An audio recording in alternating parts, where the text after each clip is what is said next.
Welcome to Graceland, home of the king of rock and roll, Elvis Presley. Elvis is credited with starting the rock and roll craze that stormed the nation in the 1950s, forever changing the landscape of American music. He purchased the home that is now known as Graceland when he was 22 years old and made the 14-acre estate his home until his death in 1977. Open to the public in 1982, Graceland is a rich source of Elvis nostalgia and is a must-see for fans and music lovers alike. Well, here we are at the front steps of Graceland. Here we're with Kevin Kern. How you doing, buddy? Nice to meet you. Welcome to Graceland. And you're going to take us on an amazing tour. Sure are. The King's Castle. Let's go check it out. The King's Castle. We love it. Okay, we got the doors. We got to go through here and get started. This should be great.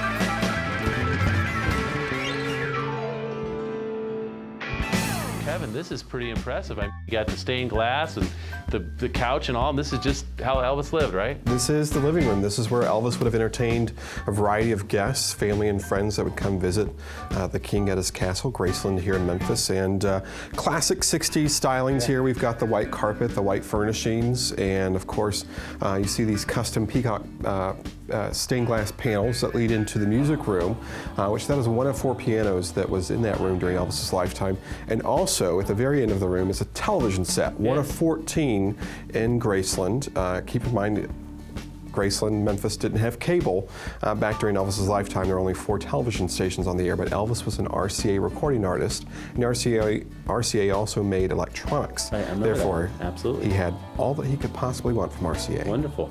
Okay, what's next? We'll go check out the dining room.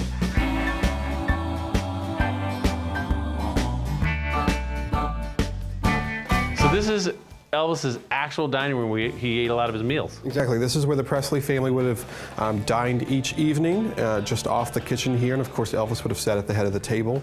Actually, at this end of the table, there's a little buzzer underneath there, so Elvis could ring the kitchen. But for the most part, the kitchen is just right over there. So in the South, we typically just yell. Yeah, pretty much, right? Yeah. And then so we got the kitchen, and it's in the same condition. So we're gonna see some old appliances and everything. And we're not actually going to see the kitchen on camera. The kitchen. All right, very good. So you've got to come to Graceland to see the kitchen. So that's incentive right there, right? Exactly. Fascinating. So what's the next room we're going to see? The next room we're going to see is the world famous Jungle Room. Jungle Room. Let's do it. Shag carpet all the way. Gotta love that. All right, let's go check it out. Do it.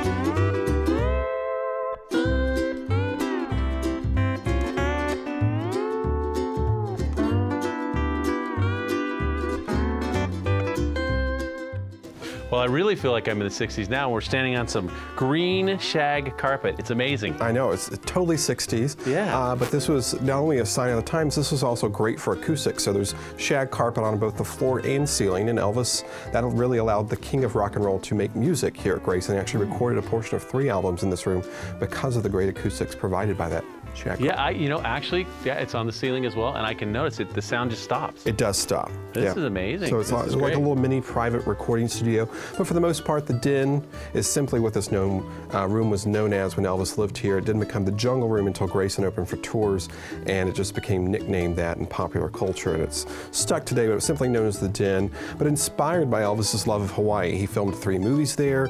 He vacationed there quite a bit, his world-famous Aloha from Hawaii concert. So this room is really inspired by Hawaii rather than the jungle. But yeah, I noticed kind of the Hawaii feel to it, and the vibe and the carvings and everything. Very much so. Yeah, this is an amazing room, and he did a lot of hanging out with his buddies in here, huh? Exactly. This was kind of the wild room, and there's a waterfall at the end of the room, but in front of that would have been one of those large projection tube big screen televisions from back in the day, and so again provided by RCA because Elvis was an RCA recording artist. So the latest and greatest electronics in the King's Castle here. Wow, amazing. Well, this is definitely a unique room, and we're glad you let us come and check it out. All right, next stop is the King's Bling, all of his gold and platinum records. Ooh, let's check it out. All right, let's go. Pretty exciting.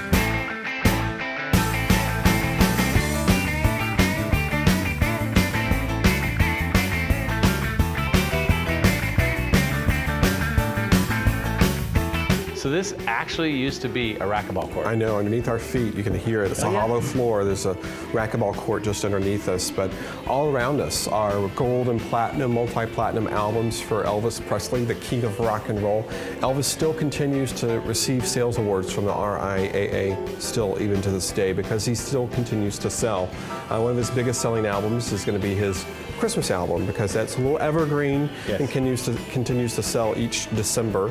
But it's just a testament to his legacy, which lives on today through his music. But also here in the racquetball building, we've got some of Elvis's famous jumpsuits. Yeah, the jumpsuits, yes. Which gotta have the jumpsuits. Gotta have the jumpsuits. You know, Elvis transitioned to an on-stage costume type apparatus known as the jumpsuit in the late 1960s, 1969 in the International Hotel in Las Vegas.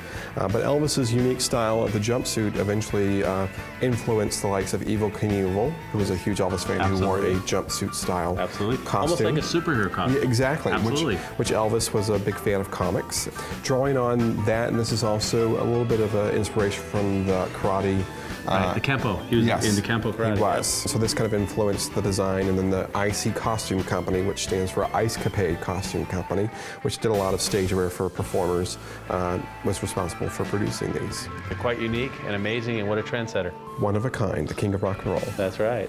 The home tour has lots more to offer. We only scratched the surface of the estate. So you definitely want to make Graceland a destination on your next trip to Tennessee. As part of your admission, you can walk through the Vintage Car Museum featuring many of Elvis's famous automobiles and step on board the Lisa Marie, Elvis's personal aircraft.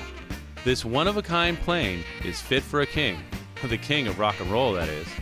Personally decorated by Elvis himself, the Lisa Marie features a private bedroom, seating area, conference room, onboard audio-visual system, and even gold-plated fixtures. All of Elvis's memorabilia is an amazing sight to see. However, the most special part of the Graceland tour is the final stop. The Meditation Garden is the final resting spot of Elvis, and visitors can take pause and take a moment to reflect on Elvis's legacy and place in rock and roll history.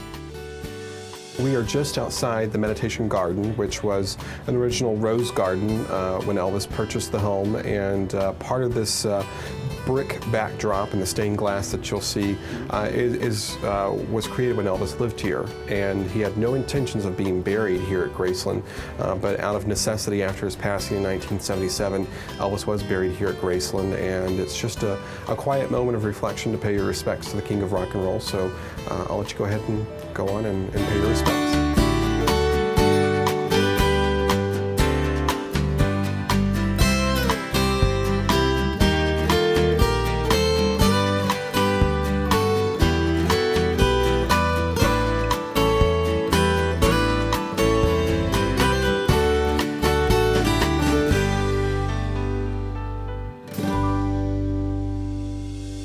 Kevin, this was an amazing tour. Thanks so much. Thank you for coming. We enjoyed it. Really appreciate it. I mean, I felt like I was in Elvis's home and I felt his presence. It was amazing. Well, we hope you felt like you were treated like rock and royalty. Yep, by the king of rock and roll himself. Exactly. Thank you so much. Thank you. And and Memphis is a pretty amazing place, and Graceland being here, I mean, there's a lot of things going on here. But don't forget the barbecue. It's the best barbecue on both sides of the Mississippi here in Memphis. Oh, you're calling it out now, huh? Yeah.